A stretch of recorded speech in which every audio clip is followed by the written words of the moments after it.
வணக்கம் நண்பர்களே. உங்கள்ல நிறைய பேருக்கு முருக வழிபாடு இருக்கும்போது இப்பெல்லாம் மனசுக்குள்ள ஒரு சந்தேகம் வருது. ஆமாங்க, இவ்வளவு நாள் நாங்க நல்லா தாங்க இருந்தோம். எப்போ முருகனை கும்பிட ஆரம்பிச்சோமோ அதுக்கு அப்புறம் தான் எங்களுக்கு சோதனைகள் அதிகமா வருது. ஆமாங்க, நீங்க கேட்கிற கேள்விக்கு என்ன பதில் தெரியுமா? ஒரே பதில் தாங்க. பரீட்சை எழுதிய மாணவனுக்கு தான் வெற்றி கிடைக்கும். உருக்கிய தங்கம்தான் அணிகலனாக மாறும். ஆமாங்க. அதே போல துன்பத்திலே இறைவன் நம்மள புடம் போட்டா தான் நம்ம தங்கமா ஜொலிக்க முடியும். ஒரு பெரிய வெற்றிய தூக்கி உங்க கையில குடுக்கணும்னா, அந்த தகுதி இருக்கான்னு முதல்ல நம்மள சோதிச்சு பார்க்கணும்ல.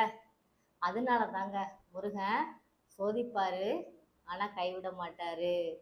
ஓ முருகா என்று பதிவிடுங்கள் மனதார ஒரு முறை.